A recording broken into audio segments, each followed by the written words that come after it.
지난 7주간 낭비하지 말라 시리즈 설교를 드렸는데요. 인생을 낭비하지 말라. 시간, 은혜, 고난, 돈, 재능, 힘을 낭비하지 말라. 이렇게 말씀드렸죠. 오늘은 마지막 시간이 되겠습니다. 시리즈 설교의 마지막 시간인데요. 중보기도를 낭비하지 말라. 기도를 낭비하지 말라. 중보기도를 남용하지 말라. 이 주제로 말씀드리려고 합니다. 우리 그리스도인들은 그리스도를 닮아야 하죠.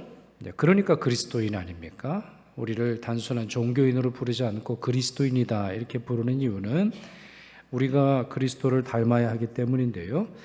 우리가 닮아야 하는 그리스도의 모습 중에 하나는 끊임없이 우리를 위해서 중보 기도하시는 모습입니다. 끊임없이 우리를 위해서 기도하시는 모습이죠.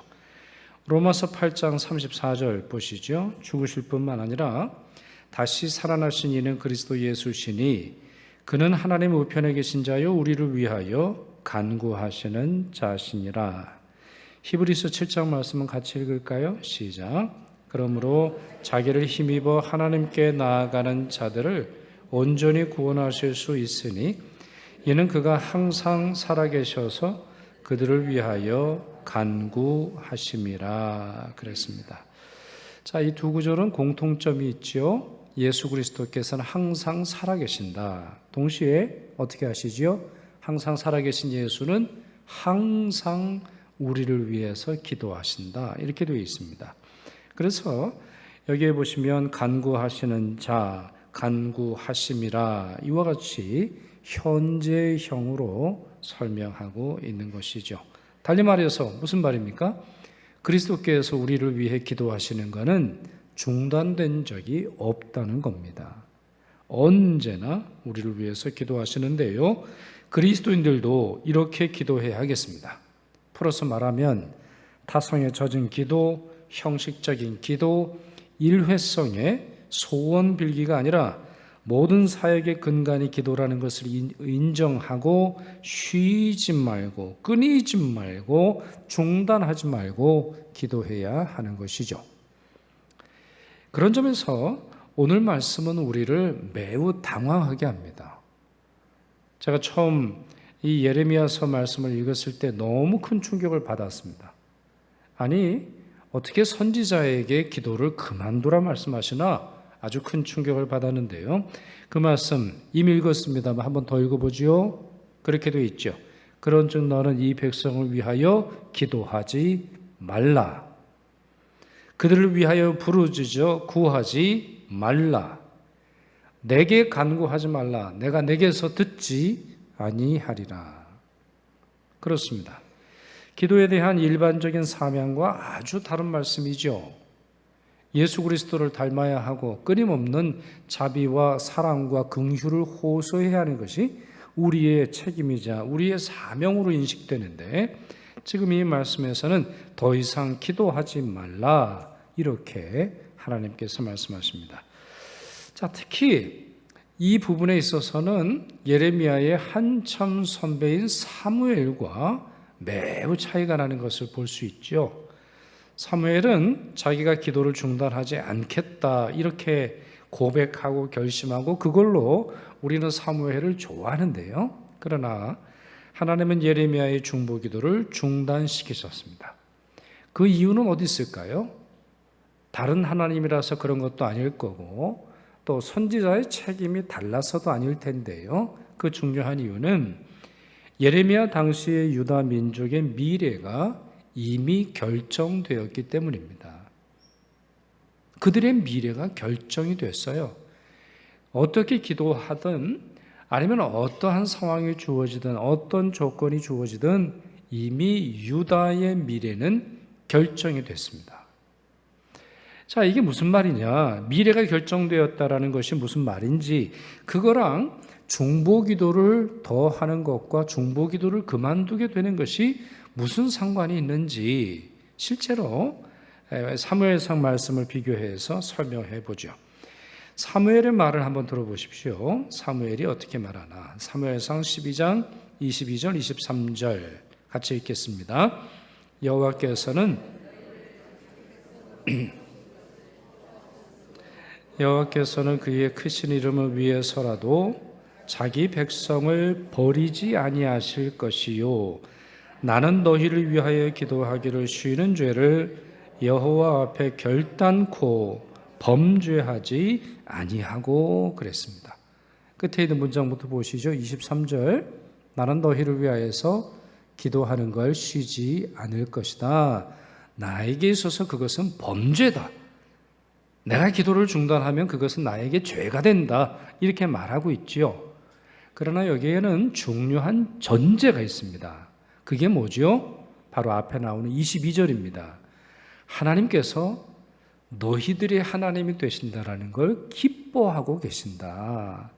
그리고 너희들을 버리지 않으실 텐데 그분의 이름을 위해서라도 너희를 결단코 버리지 않을 것이다.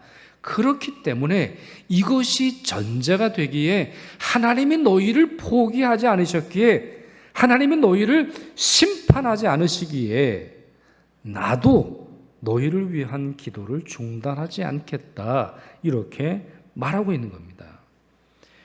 여러분, 사무엘 시대의 사람들에게 문제가 없겠어요? 그렇지 않아요. 악하고 모자랐습니다.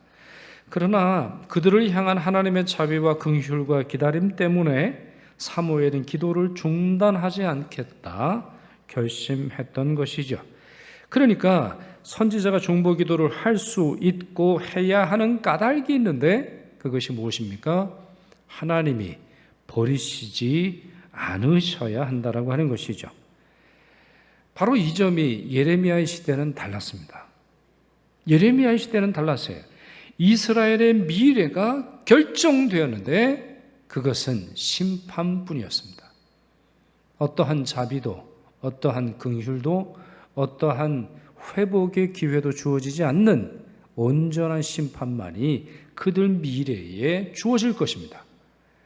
자, 그와 같은 내용이 예레미야서 전체에 걸쳐 나타나 있습니다만 7장과 8장의 말씀 세 부분만 짧게 읽어보겠습니다. 그때에 내가 유다 백성들과 성읍들과 예루살렘 거리에 기뻐하는 소리, 즐거워하는 소리, 신랑의 소리, 신부의 소리가 끊어지게 하리니 땅이 황폐하리라. 8장입니다. 이 악한 민족에 남아있는 자, 물은 내게 쫓겨나서 각처에 남아있는 자들이 사는 것보다 죽는 것을 원하리라. 20절이지요. 추수할 때가 지나고 여름이 다하였으나 우리는 구원을 얻지 못한다 하는도다. 추수할 때가 지났습니다. 여름이 다합니다. 1년이 다 지났으나 회복의 기회는 없습니다. 그렇습니다. 유대인의 입장에서 보자면 하나님의 심판에서 벗어날 탈출구는 어디에도 없습니다. 역사의 막장입니다. 이렇게 된 이유를 생각해 보지요. 어쩌다가 이런 겁니까? 어쩌다가 하나님께서 그들을 버리셨고 그들을 위해서 기도하려고 하는 선지자도 기도를 중단시키셨을까요? 유대인들에게 예배와 제물과 율법과 성전과 제사장과 선지자가 없어서인가요? 아닙니다. 그들의 종교에는 아무 문제가 없었어요. 예레미야 7장 2절에 따르면 읽지는 않았습니다만 이 심판 예언을 들은 사람, 즉 이 심판 예언의 당사자들이 누구인지 나옵니다. 여호와께 예배하러 성전문에 들어가는 유다 사람들이라고 되어 있습니다. 자, 유다 사람들인데 그 사람들이 뭘 하고 있었다고요? 예배하러 성전문으로 들어가는 중에 그들에게 예레미야가 선포한 말씀이지요. 이들은 안식일이 되며 성전에 왔습니다. 11조를 드립니다. 절기 예물을 드렸습니다. 그러나 문제는 삶이었습니다. 그들의 종교 생활에는 아무 문제가 없었어요. 그들의 신앙 고백에는 아무 문제가 없었어요. 그들이 성전에서 와서 하는 행동에는 아무 문제가 없었습니다. 문제는 삶이에요. 결국 하나님은 아무리 기다려 주어도 아무리 선지자가 기도하더라도 이들이 변화되지 않을 것을 너무나 잘 아셨습니다. 27절 보시죠. 내가 그들에게 이 모든 말을 할지라도 그들이 너에게 순종하지 아니할 것이요 내가 그들을 불러도 그들이 내게 대답하지 아니하리라. 어떠한 말을 해서 그들이 회개하지 않을 거고 어떠한 기도를 드린다 할지라도 그들이 순종하지 않을 것이다. 이렇게 하나님께서는 말씀하시죠. 물론 그 전에 경고하지 않으신 것이 아닙니다. 반복해서 경고하셨고 반복해서 선지자들을 보내셨고 돌아오라, 회개하라. 종교가 문제가 아니라 종교 생활도 중요하겠으나 삶이 문제다. 일상의 삶에서 하나님을 섬겨라. 하나님은 반복해서 말씀하셨죠.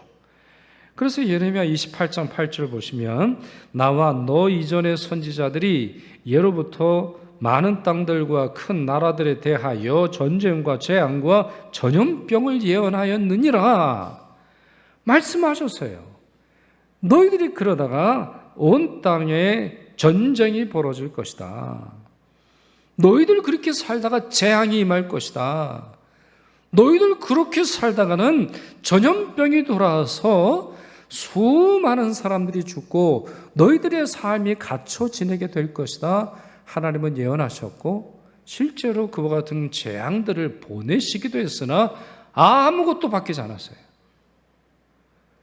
잠깐 두려워하고 그들의 일상은 과거로 돌아가서 흥청망청하고 과소비하고 자기의 시간을 오락으로 다 보내며 힘과 시간과 재능과 하나님이 주신 달란트를 다 낭비해버리고 살았다고 하는 것이죠. 이 말씀처럼 하나님은 그들에게 선지자들을 끊임없이 보내셨습니다. 반복해서 경고하셨어요. 그러나 유대인들은 터닝 포인트, 무슨 말입니까? 다시 돌아올 수 있는 마지막 지점을 통과해버리고 만 것입니다. 저는 이런 유대인들의 모습을 보면서 목욕탕이 떠올랐어요. 여러분 어떻게 생각하세요? 자, 이 사람들은 오늘 주신 이 말씀을 들은 사람들은 이제 안식일이 되어서 성전 문을 지나가던 사람들인데요. 그들의 모습을 보며 또 하나님께서 이들을 향한 심판의 미래를 예언하시는 모습에서 저는 목욕탕이 떠올랐습니다. 요즘에는 목욕탕 거의 없죠.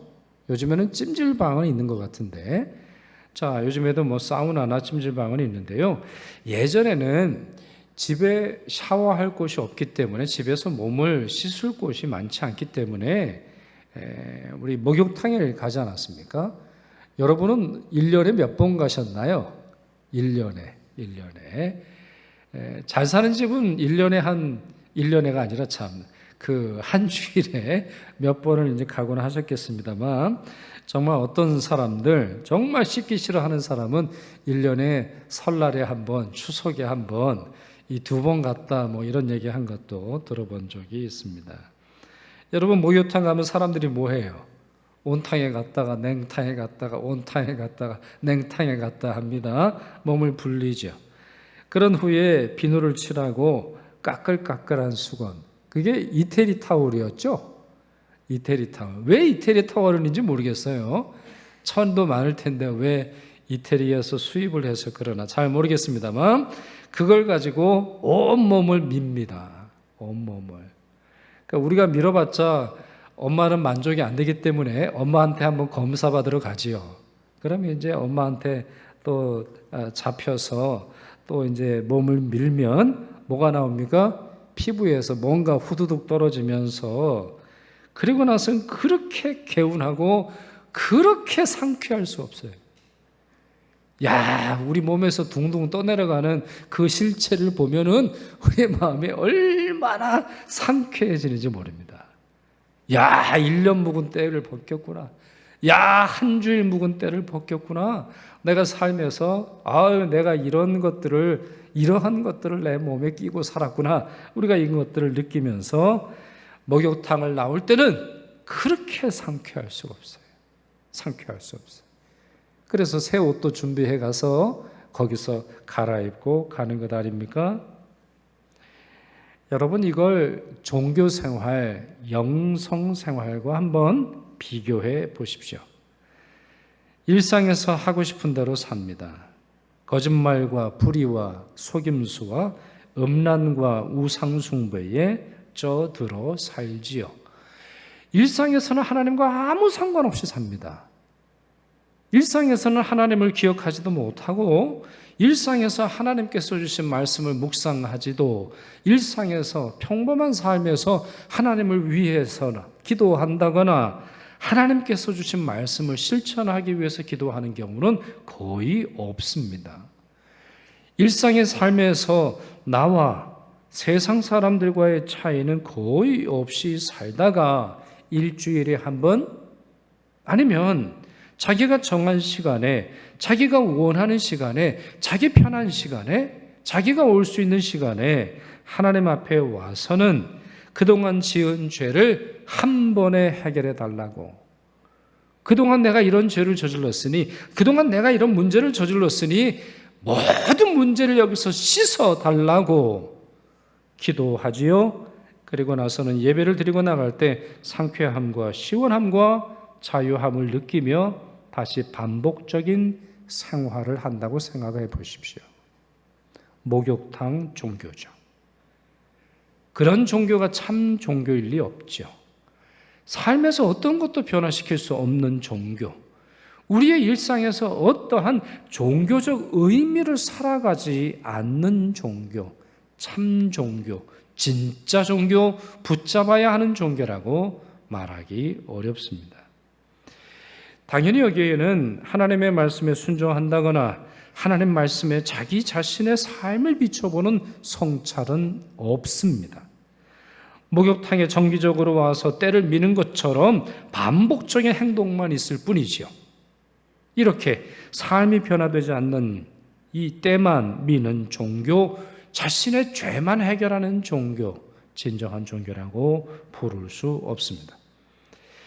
바로 그렇기 때문에, 바로 이와 같은 이유 때문에 예레미야는 안식일에 예배하러 성전문에 들어가는 자들에게 오늘 본문 3절을 보시면 너희 길과 행위를 바르게 하라. 그리고 5절에서 6절 보시면 길과 행위를 바르게 하여 이웃들 사이에 정의를 행하며 이방인과 고아와 과부를 압제하지 말아라. 이렇게 외쳤던 것입니다. 예배를 드리러 들어가는 사람에게 너희들의 일상의 삶을 바꿔라. 너희들의 길과 너희들의 행위를 바꿔라. 너희들의 삶의 길을, 너희들의 일상에서 행위를 바꿔라. 그래야 그것이 진정한 예배가 될 뿐만 아니라 너희들의 미래가 바뀔 것이다. 이렇게 외쳤던 것이죠. 이들의 외식함, 이들의 종교적 위선을 고발했던 것인데요. 예레미야가 말하고자 하는 핵심이 본문 10절, 11절에 나와 있습니다. 같이 읽겠습니다. 내 이름으로 일컬음을 받는 이 집에 들어와서 내 앞에 서서 말하기를 우리가 구원을 얻었나이다 하느냐. 이는 이 모든 가증한 일을 행하려 함이로다. 내 이름으로 일컬음을 받는 이 집이 너희 굴에는 도둑의 소굴로 보이느냐. 너희 눈에는 도둑들의 소굴로 보이느냐. 너희 눈에는 하나님께서 도둑들을 축복하시고 도둑들을 축복하사 또 다른 도둑질을 하도록 만드시는 분으로 보이느냐. 이렇게 선포하고 있습니다. 그렇습니다. 성전은 목욕탕이 아닙니다. 또한 기도는 만병통치약이 아닙니다. 이렇게 제 멋대로 살고 길과 행위가 바르지 않으며 단순한 종교적인 행위 몇 가지를 통해서 자기 자신이 구원받을 사람을 위해 축복하기 위한 도구가 중보기도가 아니라는 말입니다. 기도는 만병통치약이 아닙니다. 중보기도가 아무리 능력 있고 거룩하며 신성하다 할지라도 대신할 수 없는 것들이 참 많이 있습니다. 기도는 참된 회개를 대신하지 않습니다. 기도는 거룩한 삶을 대신하지 않아요. 기도가 독재자나 불의한 자들의 죄를 씻어주지 못합니다. 기도가 목회자들의 타락과 일탈을 깨끗하게 하지 못하지요. 기도는 노동을 대신하지 않습니다. 기도는 전도를 대신하지 않아요. 기도는 선교를 대체하지 못합니다. 기도는 가족들을 위해 요리하거나 갓난아이의 기저귀 가는 행동을 대신하지 않아요. 또한 기도는 이웃사랑과 원수사랑을 대신하지 않습니다. 무엇보다 기도는 순종을 대신하지 않아요. 여러분 한번 예를 들어볼까요? 우리가 중보기도를 떠나서 기도와 관련되어 있는 중요한 원칙을 생각을 해보세요. 하나님 순종하게 하옵소서. 하나님 사랑하게 하옵소서. 하나님 열심히 살게 하옵소서. 하나님 자비를 베풀게 하옵소서. 여러분 그것이 순종이고 그것이 자비고 그것이 하나님을 기쁘게 하는 기도입니까? 아니에요. 순종을 바라는 기도는 순종이 아닙니다. 사랑하고자 원한다라고 하는 기도는 사랑이 아닙니다. 하나님 행복하기를 원합니다. 기도하는 것은 행복한 삶을 위한 실천이 아닙니다. 물론 여러분 오해하시면 안 됩니다. 그러니 기도가 필요 없다라고 하는 말이 아니라 기도만 하고 있을 때는 어떠한 일도 일어나지 않을 수 있음을 기억하시라는 말입니다. 출애굽기 14장 15절 16절 보시죠. 자, 그 말씀이 이렇게 되어 있죠. 여호와께서 모세에게 이르시되 너는 어찌하여 내게 부르짖느냐? 이스라엘 자손에게 명령하여 앞으로 나아가게 하고 지팡이를 들고 손을 바다 위로 내밀어 그것이 갈라지게 하라. 이스라엘 자손이 바다 가운데서 마른 땅으로 행하리라. 자, 여러분 이 말씀을 보시면 모세가 취해야 하는 동작들이 계속 나옵니다. 이 말씀에는 어떤 일들의 순서가 나와요. 자, 설명을 좀 드려보면 이 말씀 직전에 하나님께서는 너희는 두려워하지 말아라. 하나님의 구원을 너희가 볼 것이야. 이런 말씀을 모세를 통해서 선포하십니다. 그럼에도 불구하고 이들이 두려워서 계속 떨었던 걸로 보입니다. 내가 너희를 구원하리라. 너희들이 보는 이 애굽의 군대들을 다시 보지 않으리라 하나님께서 분명히 말씀하셨단 말이에요. 그러나 여러분 이 앞에 말씀 보시면 모세에게 이르시되 너는 어찌하여 내게 부르짖느냐? 뭐 하고 있었던 거죠? 그래도 부르짖으며 기도하고 있더라는 거예요. 하나님께서 응답하셨어요. 너희들의 미래는 해방이요 너희들을 구원할 것이며 바로나 애굽의 모든 군대들의 미래는 하나님의 심판이라는 걸 말씀하셨단 말이에요. 그러나 이들은 계속 부르짖기만 했어요. 자, 그 다음에 하나님께서 이들에게 요구하시는 것이 있죠. 그것이 무엇이지요? 여러분 한번 말씀을 잘 보고 찾아보세요. 그동안 저는 좀 물을 마실 테니까.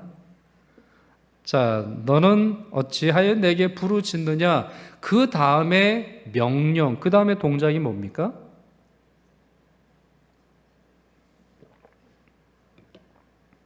찾으셨겠죠? 너는 어찌하여 내게 부르짖느냐? 언제까지 기도만 할 생각이니? 말씀하셨죠. 그러면 뭘 해야 됩니까? 이스라엘 자손에게 명령해서 앞으로 나아가도록 해야 합니다. 그렇잖아요. 너는 어찌하여 내게 부르짖느냐? 이스라엘 자손에게 명령하여 앞으로 나아가게 하고, 풀어서 말하면 뭐죠? 앞으로 나아가도록 명령하라. 그리고 나서 지팡이를 들고 손을 바다 위로 내밀어 그것이 갈라지게 하라. 여러분, 이스라엘 백성들이 언제 나가야 했습니까? 홍해가 갈라진 거 확인하고 나갔나요? 모세가 지팡이를 들고 나갔나요? 모세가 지팡이를 확 드니까 바람이 불면서 홍해가 쫙 갈라지는 거 확인하고 이쪽에서부터 저쪽까지 바닷물이 다 말랐다라는 걸 확인한 다음에 이스라엘 백성들이 전진했나요? 아니라는 거예요. 아무 일도 벌어지지 않았으나 그들은 앞으로 나아가는 명령을 받게 됩니다. 기도하는 자의 특징이 뭐죠? 기도를 통해서 하나님의 음성을 들은 자의 특징은 뭡니까? 뭐하러 우리는 기도를 합니까? 기도를 통해서 우리는 무엇을 깨닫게 됩니까? 그것이 하나님의 뜻이라고 하는 사실을 깨닫게 되며 그것에 순종해야 하는 것 아닙니까? 기도는 순종을 대신하지 않습니다. 그렇습니다. 순종을 구하는 기도는 순종이 아닙니다. 그렇습니다. 순종을 기도로 대신하고자 한다면 그 기도는 낭비되어져 버리고 말 것입니다. 자, 이제 말씀을 맺으려고 합니다. 이제 설교를 마무리하면서 여러분에게 두 가지 당부의 말씀을 드리고 싶습니다. 첫째, 여러분 자신을 한번 돌아보시기를 바랍니다. 여러분은 혹시 기도를 낭비하신 것은 없으신가요? 여러분들은 혹시 중보기도를 낭비하고 계시지는 않으시나요? 전혀 예수 그리스도를 믿지 않고 전혀 바른 길, 말씀의 길, 순종의 길에 들어서지 않는 자녀를 향해 하나님의 축복만 비는 기도를 하고 계시지는 않으시나요? 혹시 하나님의 말씀을 무시하시면서 여러분 자신도 복을 받기 위한 방법이 주일날 예배를 드리는 것이라는 생각에 교회를 나오시는 분 안 계시나요? 혹시 여러분의 믿음과 영성이 목욕탕 영성을 담지는 않으셨나요? 기도를 남용하고 있지는 않으시는지 잘 살펴보시기를 바랍니다. 그리고 예배와 삶이 일치하고 경건과 생활이 하나가 되며 기도하며 순종하는 신앙이 되고자 각고의 노력을 기울이시기를 바랍니다. 둘째로, 저는 오늘 설교를 드리면서 중보기도가 필요 없다는 말씀을 드리고 싶었던 것이 아닙니다. 오히려 그 반대입니다. 하나님께서 기회를 아직 주실 때에 우리는 최선을 다해서 기도해야 한다라고 하는 것이죠. 하나님께서 문을 닫으시고 하나님께서 귀를 닫으시면 우리가 무엇을 기도한다 할지라도 우리의 자녀들은 돌아올 수 없고 우리의 민족이 새로워질 수 없으며 우리의 삶이 하나님의 구원의 손길로 이끌어질 수 없다라고 하는 사실을 기억하십시오. 그렇기에 하나님의 사랑과 긍휼과 자비와 초대가 닫히지 않은 바로 이때에 우리가 더 열심히 기도해야 하겠습니다. 더 열심히 순종해야 하겠습니다. 9월 초에는 부흥회가 있죠. 그리고 마지막 주일에는 우리 9월 마지막 주일에는 새생명 전도 축제를 하게 됩니다. 아직도 주님을 모르는 이들이 회개하고 주께로 돌아오기를 열심을 다해 기도하시길 바라고 저들에게 열려진 구원의 문에 저들 모두가 들어가서 하나님의 구원과 하나님의 축복을 받는 놀라운 기적의 역사가 있는 날이 되기를 주님의 이름으로 축원합니다. 기도하겠습니다. 사랑의 주님, 오늘 말씀을 통해 저희 신앙과 저희의 기도를 돌아보게 하시니 감사드립니다. 최선을 다해 기도하는 저희가 되게 하옵시며 또한 기도와 순종, 신앙과 삶에서 치우침과 모자람 없기를 원하옵나니 성령께서 저희를 더 깊고 더 온전한 신앙으로 이끌어 주시옵소서. 우리의 유일한 구세주 예수 그리스도의 이름으로 기도드리옵나이다. 아멘.